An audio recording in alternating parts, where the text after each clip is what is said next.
ಅಲ್ವಾ ನಿನ್ಗೆ? ಅಲ್ಲಿರೋದು ಬರೀ ಕಲ್ಲು, ಕಗ್ಗಲ್ಲು.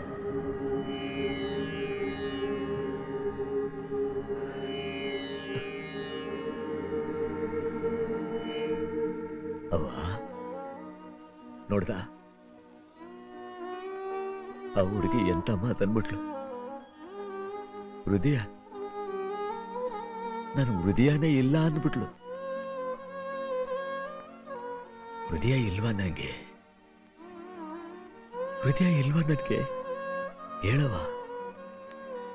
ಹೃದಯ ಇಲ್ದೆ ಈ ಬೆಟ್ಟಪ್ಪ ಇಷ್ಟು ವರ್ಷ ಇತ್ತ. ಹಂಗಾದ್ರೆ ಏನಾಯ್ತು ನನ್ನ ಹೃದಯ? ಹೇಳವ, ಏನಾಯ್ತು ನನ್ನ ಹೃದಯ? ಇಲ್ಲ, ನನಗಿವತ್ತು ಗೊತ್ತಾಗ್ಲೇಬೇಕು. ನಾನ್ ಮೊದ್ಲೇ ಹೆಂಡ್ತಿನ ಇಲ್ಲ ಇವಳ? ಆ ಪ್ರಶ್ನೆಗೆ ನಂತ ಉತ್ತರ ಸಿಗಕ್ಕಿಲ್ಲ. ಇನ್ಯಾರನ್ನ ಕೇಳ್ಬೇಕು? ಅದರಿಂದ ನಿಂಗೆ ಏನಾಗಬೇಕಾಗದೆ? ನೀನ್ ಜಮೀನ್ದಾರ ಹೆಂಡ್ರು, ಅಷ್ಟ್ ಸಾಕು. ಇಲ್ಲ, ನನ್ಗದ್ ಸಾಧು. ನನಗೆ ನನ್ ಸ್ಥಾನ ಬೇಕು. ಅಲ್ಲ ಕಣೆ ಅಣ್ಣ, ಹೇಳ್ಬೇಡಿ. ಮುಚ್ಚಿಡ್ತಾ ಇದ್ದೀರಾ? ನಿಂಗೆ ಅದೆಲ್ಲ ಗೊತ್ತಾಗಿಲ್ಲ. ಸುಮ್ಕಿರು. ಯಾಕೆ ಸುಮ್ಕಿರ್ಬೇಕು? ಮದ್ವೆ ಆದ ದಿವಸದಿಂದ ನಮ್ಮ ಅಕ್ಕ ಕೇಳ್ತಾನೆ ಅವಳೆ. ಇಷ್ಟು ವರ್ಷ ಆಯ್ತು. ಸುಮ್ಕಿರು ಅಂತ ನಮ್ ಬಾಯಿ ಮುಚ್ಚಿಸಿದ್ಯಾ ಹೊರತು ಊರವ್ರ ಬಾಯಿ ಮುಚ್ಚಕ್ಕಾಯ್ತದ? ಊರವ್ರ ಬಾಯಿ ಮುಚ್ಚಕ್ಕೋಸ್ಕರನೇ ನಾನು ಬಾಯಿ ಮುಚ್ಕೊಂಡಿರೋದು ಕಣಲೇ.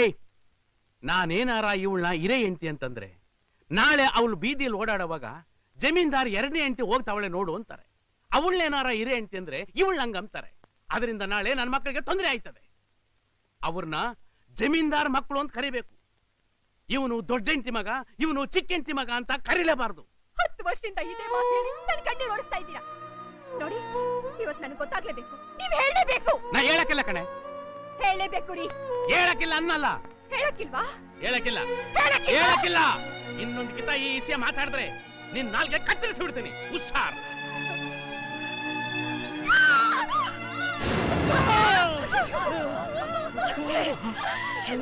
ಮಾಡ್ಕೊಂಡ್ಬಿಟ್ಟೆ. ಕೆಲಸ ಮಾಡ್ಕೊಂಡಿಯೇ?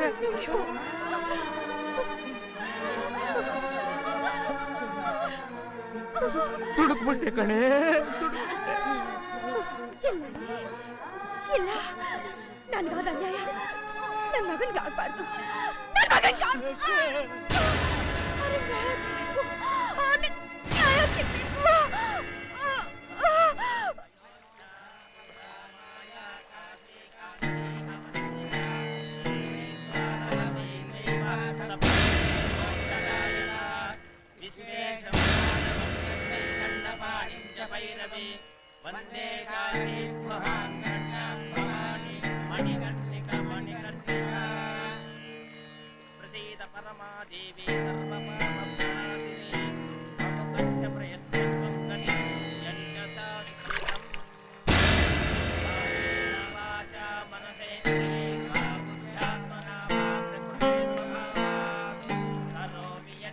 ಬೆಟ್ಟ ಕುಂತ್ಕೋ ಮಗ, ಅವನಿಗೆ ಮುಡಿ ಕೊಡ್ಬೇಕು.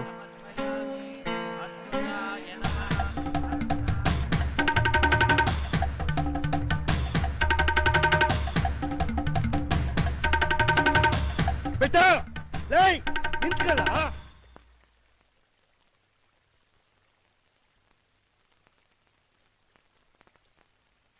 ಕೂದ್ಲು ಕೊಡು ಅಂದ್ರೆ ಯಾಕೆ ಮಗ ಓಡ್ ಬಂದ್ಬಿಟ್ಟೆ? ನಾ ಕೊಡಕ್ಕಿಲ್ಲ.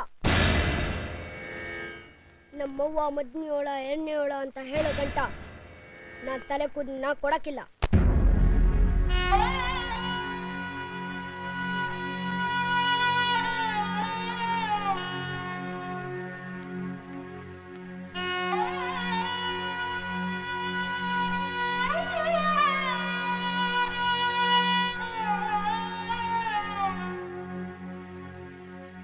ನೀ ಕುಡಿದ ಹಾಲಿನ ಒಣಗಿಲ್ಲ, ಹಾಲ್ ಮನಸ್ಸು ಒಣಗಿ ಹೋಯ್ತಲ್ಲ.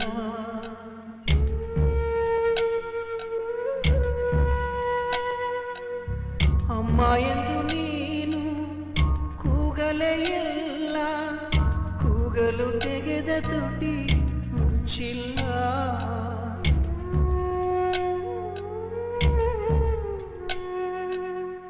ತಬ್ಬಲಿ ದೊರೆ ನೀನು ರಾಜ್ಯವಿಲ್ಲಿ ಇಲ್ಲ,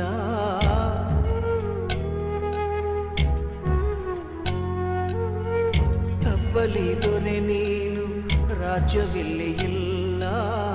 ನಿನ್ನುಸಿರ ದುಃಖವನ್ನು ಅಳೆದೋರು ಇಲ್ಲ.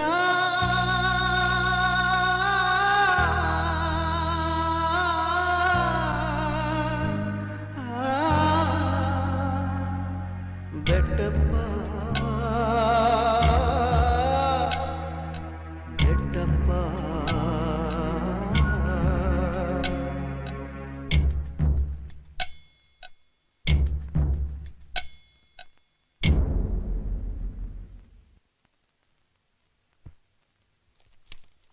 ನಾಳೆ ಶುಕ್ರವಾರ ಶುಕ್ಲ ಪಕ್ಷ ಪೌರ್ಣಮಿ ಅಮ್ಮನವ್ರ ಉತ್ಸವ. ತಮ್ಮ ವಂಶಕ್ಕೆ ಮರ್ಯಾದೆ ಸಲ್ಲಿಸಬೇಕಾದ್ದು ನಮ್ಮ ಧರ್ಮ. ತಲತಲಾಂತರದಿಂದ ನಡ್ಕೊಂಡ್ಬಂದಿರೋ ಪದ್ಧತಿ. ಅದಕ್ಕೆ ತಮಗೆ ಪೂರ್ಣಕುಂಭ ಸ್ವಾಗತ ನೀಡಿ ಮೊದಲನೇ ಪೂಜೆ ತಮ್ಮಿಂದಲೇ ಮಾಡಿಸ್ಬೇಕು ಅಂತ ತೀರ್ಮಾನ ಮಾಡಿದೀವಿ. ಬಹು ಸಂತೋಷ. ಇಷ್ಟು ವರ್ಷ ನೀವು ನಂಗೆ ತೋರಿಸಿದ ಗೌರವಕ್ಕೆ ನಾನು ತುಂಬಾ ಋಣಿಯಾಗಿದ್ದೀನಿ. ಸಾಕು, ನಂಗೂ ವಯಸ್ಸಾಯ್ತು. ಇನ್ಮ್ಯಾಕೆ ನನ್ನ ಮಗನಿಗೆ ವಹಿಸ್ಬಿಡಿ. ಇಲ್ಲಿ ಗಂಟ ಅವನಿಗೆ ಯಾವ ಜವಾಬ್ದಾರಿನೂ ವಹಿಸಿರ್ಲಿಲ್ಲ. ಇನ್ಮ್ಯಾಕಿಂದ ಎಲ್ಲ ಅವನೇ ನೋಡ್ಕೊಂಡು ಹೋಗ್ಲಿ. ಜಮೀನ್ದಾರ್ ವಂಶದ ಉತ್ತರಾಧಿಕಾರಿ ಅಂತ ನಾಳೆ ಸಾರ್ಬಿಡ್ತೀನಿ. ಆಯ್ತು ಯಜಮಾನ್ರೆ, ಬರ್ತೀವಿ.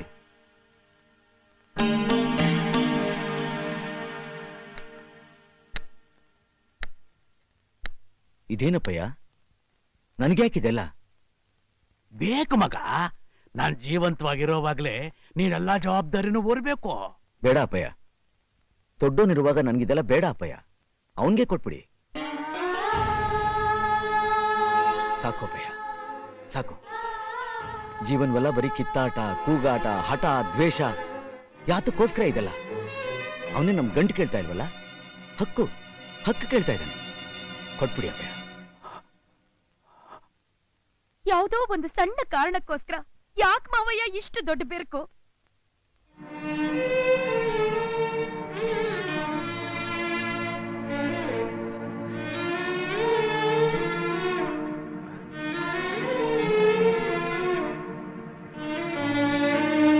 ಇವತ್ತು ನೀವಿದನ್ನ ಸರಿ ಮಾಡ್ತಾ ಹೋದ್ರೆ ಮುಂದಿನ ಪೀಳಿಗೆಗೂ ಈ ರೋಗ ಅಂಟ್ಕೊಂಡ್ಬಿಡ್ತದೆ.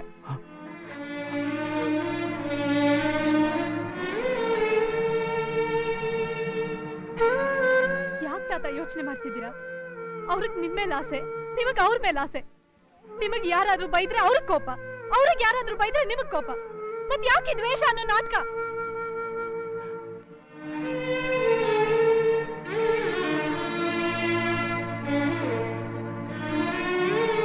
ಅಣ್ಣ, ಈ ವಿಷಯದ ಬಗ್ಗೆ ಯಾವತ್ತೂ ನಿಮ್ ತಾವ ನಾನು ಮಾತಾಡೇ ಇರ್ಲಿಲ್ಲ. ಇವತ್ತು ಮಾತಾಡ್ತಿದ್ದೀನಿ ಅಂತ ಬೇಸರ ಪಟ್ಕೋಬೇಡಿ. ನಾನ್ ಮೊದಲನೇ ಹೆಂಡತಿ ಮಗನ ಅಲ್ಲ, ಎರಡನೇ ಹೆಂಡತಿ ಮಗನ ಅಂತ ಬೆಳಿಗ್ಗೆ ನೀನು ನಿಮ್ ತಾವ ಜಗಳ ಮಾಡ್ಕೊಂಡು ಮನೆ ಬಿಟ್ಟು ಹೊರಟೋಗಿದ್ರೆ ನೀವು ಒಂಟಿಯಾಗಿರ್ತಾ ಇದ್ರಿ.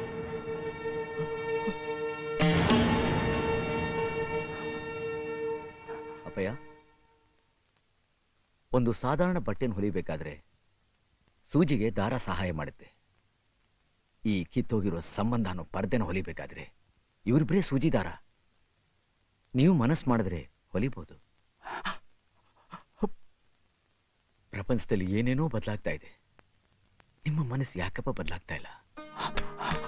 ಜೀವನದಲ್ಲಿ ಕೆಲವನ್ನ ನಾವು ಕಳ್ಕೊಂಡ್ಬಿಟ್ರೆ ಮತ್ತೆ ಅದನ್ನ ಪಡೆಯೋಕ್ಕಾಗೋದೇ ಇಲ್ಲ ಅಪ್ಪಯ್ಯ. ನನಗೂ ಅವನ್ನ ಅಣ್ಣ ಅಂತ ಕರಿಬೇಕು ಅಂತ ಆಸೆ. ಆದ್ರೆ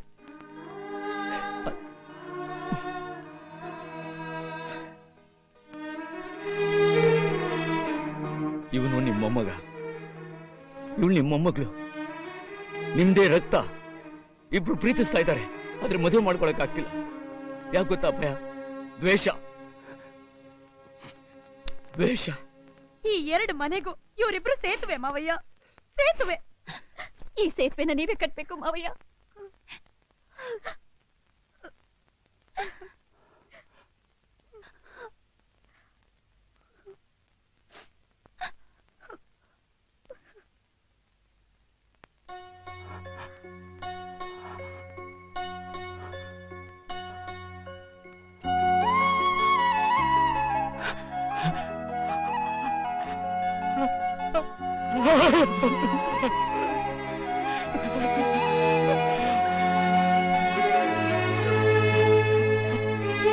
ಕೊಟ್ಟು ಬಿಡ್ತೀನಿ. ನನ್ನ ಮಗನಿಗೆ ಕೊಡ್ಬೇಕಾದ ಸ್ಥಾನಮಾನನೆಲ್ಲ ಕೊಟ್ಟು ಬಿಡ್ತೀನಿ. ನಾನೇ ನನ್ನ ಮಗಂಗೆ ಇದನ್ನ ತೋಡಿಸ್ಬಿಡ್ತೀನಿ ತೋಡಿಸ್ಬಿಡ್ತೀನಿ.